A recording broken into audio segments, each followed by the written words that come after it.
जय माता लक्ष्मी। दोस्तों मित्रों, आज की इस कथा में हम सभी जानेंगे कि किस श्राप के कारण स्त्री समय से पहले ही विधवा हो जाती है। मित्रों, आज के समय में ऐसे चर्चे बहुत ही ज्यादा सुनने को मिलते रहते हैं। और मित्रों, हम सभी यह भी जानेंगे कि ऐसे कौन से कार्य हैं जो एक पतिव्रता स्त्री को अपने पूरे जीवन में कभी नहीं करने चाहिए, जिसकी वजह से स्त्रियां समय से पहले ही विधवा हो जाती हैं। सभी माताओं बहनों से मेरा विनम्र निवेदन है कि इस कथा को आप सभी पूरा अवश्य सुने। चलिए, आपका ज्यादा समय ना लेते हुए कथा को प्रारंभ करते हैं। मित्रों, एक बार की बात है, भगवान श्री कृष्ण मथुरा नगरी के एक छोटे से जंगल में एक शांत वातावरण में अपने गौ माता के साथ में बैठकर विश्राम कर रहे थे। तभी वहां पर देवी राधा जी आती है और भगवान श्री कृष्ण को नमन करते हुए कहती है।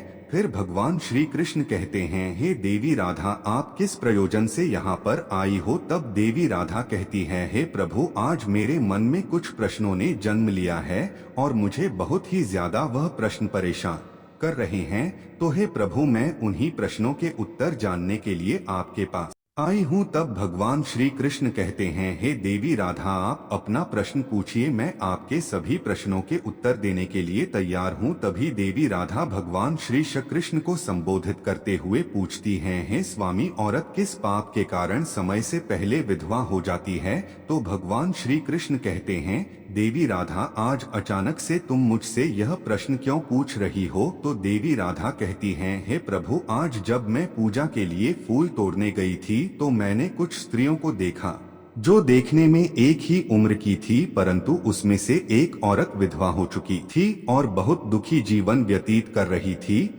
और बाकी उसी उम्र की औरत अपने पतियों के साथ सुख से अपना जीवन व्यतीत कर रही थी। यह दृश्य देखकर मेरे मन में कुछ प्रश्न उठ रहे हैं। हे प्रभु, आप ही मेरे इन प्रश्नों का उत्तर दे सकते हैं। कृपया आप मुझे मेरे प्रश्नों का उत्तर देकर संतुष्ट करें। इस प्रकार देवी राधा की बात को सुनकर भगवान श्री कृष्ण कहते हैं, हे देवी राधा, तुम्हारे मन में जो भी प्रश्न उठ रहे हैं, निसंकोच होकर पूछो, मैं तुम्हें तुम्हारे प्रश्नों के उत्तर अवश्य दूंगा। फिर देवी राधा कहती हैं, हे प्रभु, मेरा पहला प्रश्न है, कौन सी स्त्री समय से पहले विधवा हो जाती है और सारी उम्र दुखी जीवन व्यतीत करती है? और मेरा दूसरा प्रश्न है, कौन सी स्त्री को जीवन में कभी सुख शांति नहीं मिलती है? और मेरा तीसरा और अंतिम प्रश्न है, वह कौन सी चीज है जो एक पत्नी अपने पति के मांगने पर भी पति को नहीं देती है? इस तरह देवी राधा के तीनों प्रश्नों को सुनकर भगवान श्री कृष्ण कहते हैं, हे देवी राधा, तुम जिन स्त्रियों की बात कर रही हो उनमें से एक स्त्री समय से पहले ही विधवा होकर अपना दुखी जीवन व्यतीत रही है, और वहीं पर अन्य स्त्रियां सुहागन हैं और अपने पति के साथ खुश होकर सुखी जीवन व्यतीत कर रही हैं। तुम जानना चाहती हो आखिर ऐसा क्यों है? तो देवी सुनो, मैं तुम्हें इन सभी प्रश्नों का उत्तर एक कथा के माध्यम से देना चाहता। इस कथा को बहुत ही ध्यान से सुनना, क्योंकि आधी अधूरी कथा सुनने वालों को आधा अधूरा ही ज्ञान प्राप्त होता है, जो जीवन में कभी काम नहीं आता। और यदि तुमने ध्यान से इस पावन कथा सुना तो तुम्हारे तीनों प्रश्नों के उत्तर इस कथा को सुनने के बाद तुम्हें मिल जाएंगे। फिर देवी राधा जी भगवान श्री कृष्ण से कहती हैं, हे स्वामी, मैं आपको वचन देती हूँ कि मैं इस कथा को पूरा सुनूंगी और पूरे संसार की समस्त यो तक इस कथा को आपके माध्यम से पहुंचाऊंगी। भगवान श्री कृष्ण देवी राधा की यह बात सुनकर भगवान श्री कृष्ण जी कहते हैं, हे देवी राधा, सबसे पहले मैं तुम्हें उस स्त्री की कहानी सुनाना चाहता हूं। तो मित्रों, आप भी उस कहानी को ध्यान पूर्वक सुनना। और मित्रों, अभी तक आप लोगों ने वीडियो को लाइक नहीं किया है तो वीडियो को लाइक कर दीजिए और साथ ही चैनल को सब्सक्राइब करके बेल नोटिफिकेशन को ऑल पर सेलेक्ट कर दीजिए, क्योंकि हमारी कोई भी वीडियो आए तो उसकी नोटिफिकेशन सबसे पहले आप सभी लोगों तक पहुंच सके। और मित्रों, कमेंट बॉक्स में जाकर जय मां लक्ष्मी जरूर कमेंट कर। तो मित्रों, आगे भगवान श्री कृष्ण कहते हैं, हे देवी, नौकर की पत्नी जो सुहागन बनकर सुखी जीवन जी रही है, और जिस सुहागन स्त्री की तुम बात कर रही हो, वह स्त्री और कोई नहीं बल्कि राजा भीमराज के नौकर की पत्नी है। और वह स्त्री जिस नौकर की पत्नी है, उस नौकर को अपनी पत्नी पर पूरा विश्वास है कि मेरी पत्नी एक चरित्रवान और पतिव्रता स्त्री है, जिसकी प्रशंसा वह नगर में सबसे करता है। और अपने साथियों से अपनी पत्नी के गुणगान किया करता है। फिर भगवान श्री कृष्ण देवी राधा से कहते हैं कि हे देवी, उस नौकर की पत्नी की चर्चा समस्त नगर में होने लगी। धीरे धीरे फैलते हुए यह बात राजा के दरबार में पहुंच गई और यह बात सुनकर राजा ने अपने नौकर को बुलाया और उस नौकर से राजा कहने लगे कि तुम हर किसी से कहते हो कि तुम्हारी पत्नी एक चरित्रवान और पतिव्रता स्त्री है।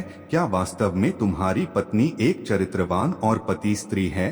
और क्या तुमको पूरा विश्वास है कि तुम्हारी पत्नी एक पवित्र स्त्री है और तुम्हारे अलावा पराये मर्द को आंख उठाकर भी नहीं देखती? क्या इस बात का कोई सबूत तुम्हारे पास है? राजा की इस बात को सुनकर नौकर कहने लगा, महाराज, मुझे अपनी धर्म पत्नी पर पूरा विश्वास है कि वह एक पतिव्रता स्त्री है और मेरे अलावा वह पराये मर्दों को नहीं देखती।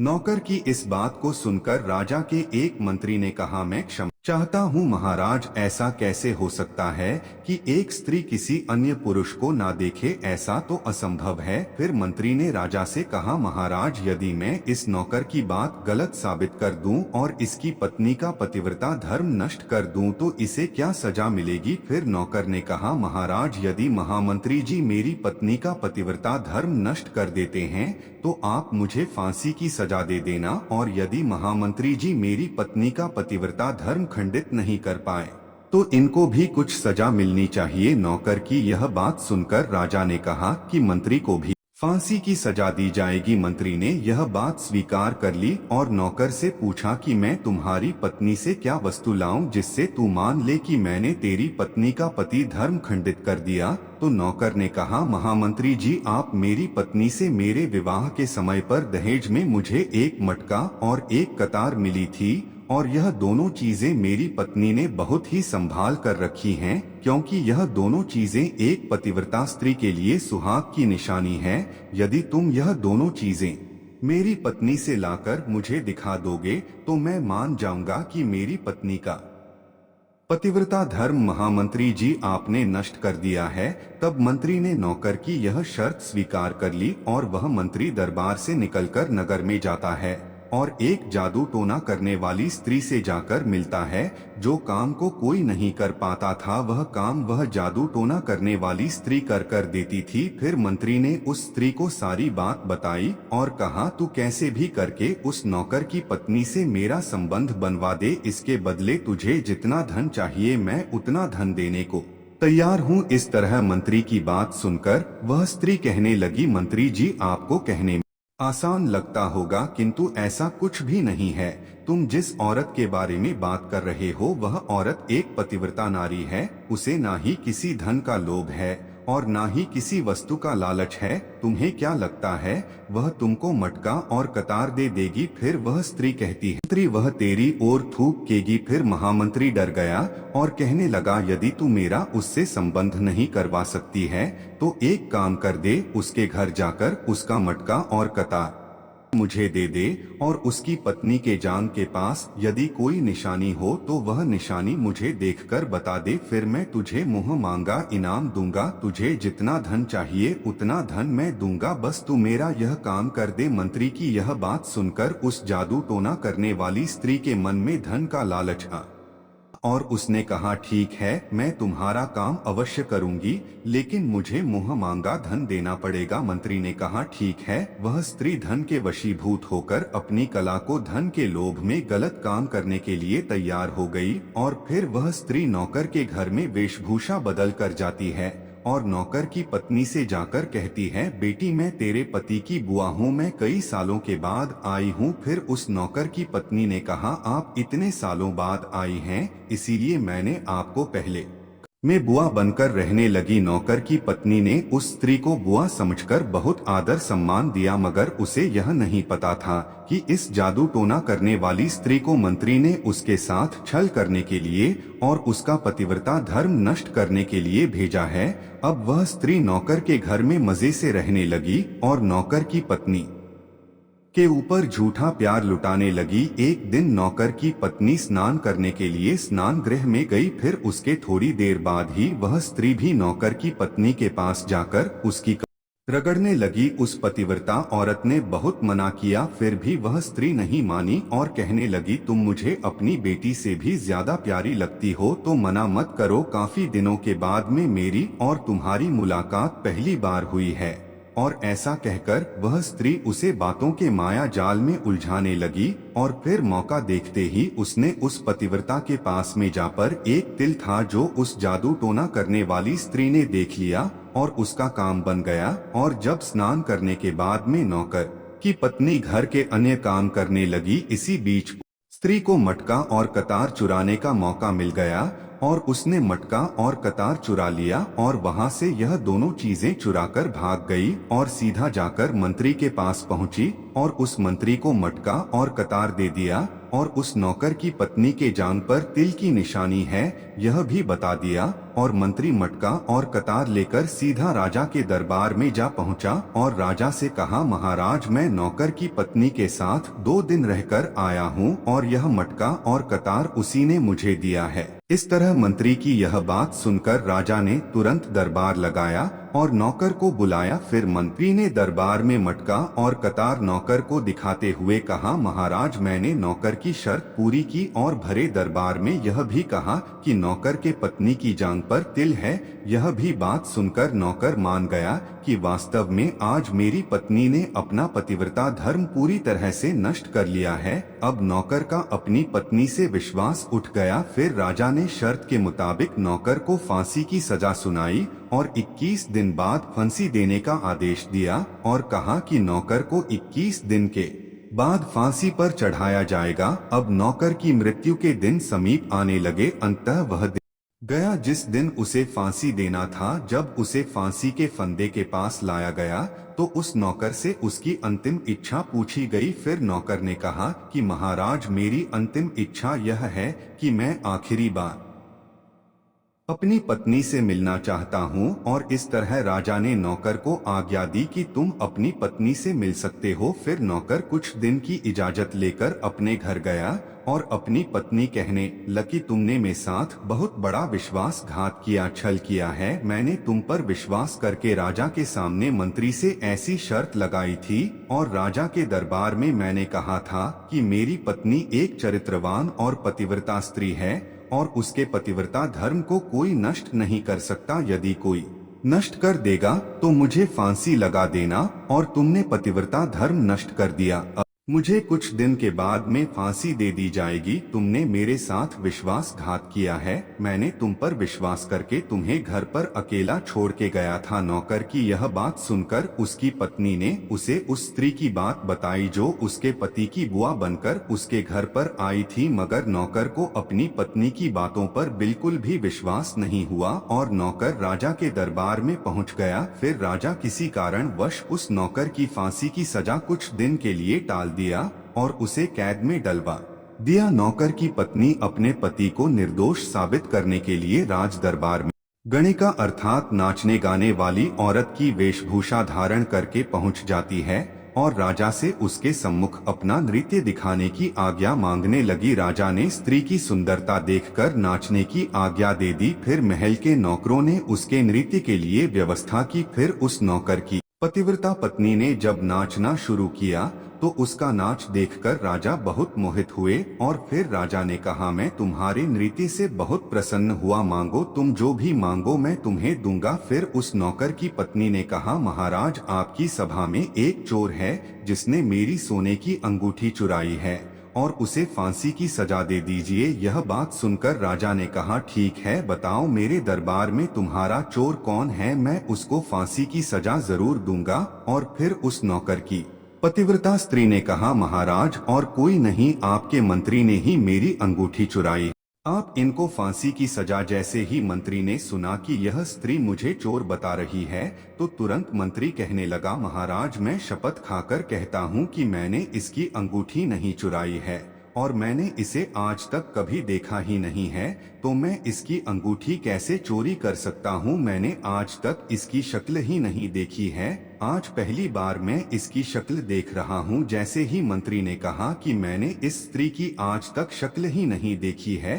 तो वह पतिव्रता औरत अपने वास्तविक वेशभूषा में आ गई और कहने लगी, महाराज, इस मंत्री ने मुझे पहले कभी देखा ही नहीं, तो आप इससे यह पूछो कि यह मटका और कतार कहाँ से लाया है, और मैं उसी नौकर की पत्नी हूँ जो आपके यहाँ पर नौकरी करता है, और आप मेरे निर्दोष पति को फांसी पर चढ़ाने वाले हैं, इसीलिए मुझे यहाँ इस गणिका की वेशभूषा में आपके दरबार में आना पड़ा। मैं आपको इस मंत्री की पूरी सच्चाई सुनाती हूँ। यह जो आपका मंत्री है, इसने मेरे पास में एक जादू टोना करने वाली स्त्री को मेरे पति की बुआ बनाकर भेजा था, और उसने धोखे से मेरी जांघ के तिल का पता लगाया, और उसी स्त्री ने यह मटका और कतार चुराकर इसको दे दिया, और आपके मंत्री ने इसके बदले उसको बहुत सारा धन दिया है, और मेरे साथ यही छल हुआ है महाराज, और मैं आज भी पतिव्रता हूँ। स्त्री की इस बात को सुनकर राजा ने उस स्त्री को बुलाया। फिर उस स्त्री ने राजा के डर से मंत्री की सारी सच्चाई राजा को बता दी, जिससे ने उस नौकर को अपनी कैद से रिहा कर दिया और उसकी जगह मंत्री को फांसी पर चढ़ा दिया। और कथा को आगे बताते हुए भगवान श्री कृष्ण और उनको हमेशा नाम से ही बुलाती हैं। वे स्त्रियां समय से पहले ही विधवा हो जाती हैं और बिना पति के दुखी जीवन व्यतीत करती हैं, क्योंकि यदि कोई स्त्री अपने पति का नाम मुंह से लेती है तो पति की उम्र कम हो जाती है और समय से पहले ही उस स्त्री के पति की मृत्यु हो जाती है, और स्त्री समय से पहले ही विधवा होकर एक दुखी जीवन जीती है। बस यही कारण है कि तुम जिन स्त्रियों की बातें कर रही थी उनमें से एक विधवा इसी कारण से हुई है, और उनमें से एक नौकर की पत्नी थी जो पतिव्रता स्त्री थी। यह स्त्री कभी भी अपने पति का नाम मुंह से नहीं लेती थी, जिसके कारण वह आज भी सुहागन है और सुखी जीवन व्यतीत कर रही है।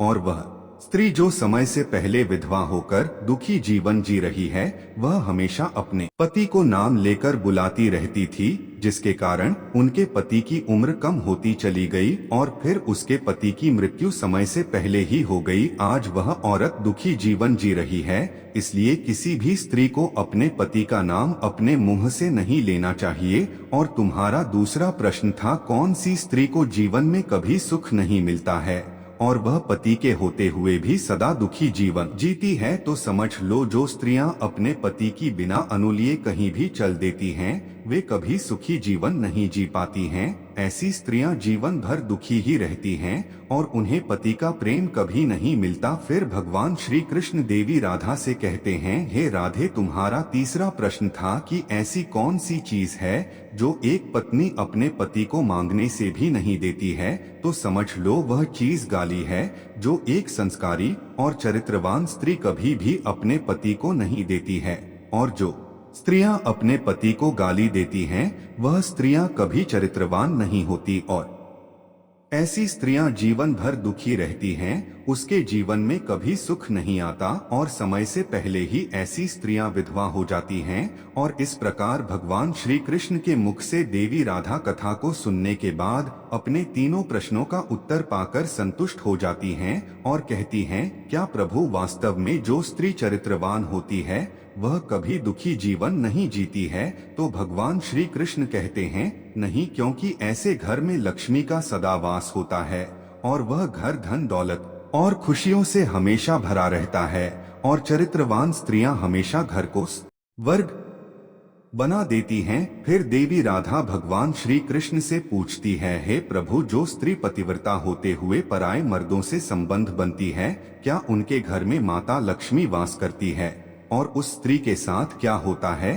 तब भगवान श्री कृष्ण कहते हैं, हे राधे, जो भी स्त्री एक पतिव्रता होते हुए भी पराये मर्दों के साथ संबंध बनती है, उस स्त्री के घर में माता लक्ष्मी कभी भी वास नहीं करती है और उसके घर को सदैव के लिए छोड़कर चली जाती है, और उसके घर में भयंकर गरीबी आती है और उनके घर के बच्चे भूखे तड़प तड़प कर मर जाते हैं। आगे भगवान श्री कृष्ण कहते हैं, हे राधे, एक पतिव्रता स्त्री को पराये मर्दों की तरफ कभी भी नजर उठाकर नहीं देखना चाहिए। तो मित्रों, अगर यह कथा आप सबको अच्छी लगी हो तो कमेंट्स में जय श्री कृष्ण जरूर लिखकर कमेंट कर देना। और मित्रों, आप सभी लोग अभी तक वीडियो को लाइक नहीं किया है तो वीडियो को लाइक करके चैनल को सब्सक्राइब करें और साथ में बेल नोटिफिकेशन को ऑल पर अवश्य सेलेक्ट करें। और मित्रों, अगर आप सभी ने वीडियो को लाइक करके चैनल को सब्सक्राइब कर दिया है तो कमेंट बॉक्स में जय मां लक्ष्मी जरूर कमेंट करें, तभी मुझे पता चल पाएगा कि आप लोगों ने वीडियो को लाइक और सब्सक्राइब किया है। तो मित्रों, वीडियो को यहां तक देखने के लिए आप सभी का दिल से धन्यवाद। मिलते हैं और किसी पौराणिक कथा के साथ।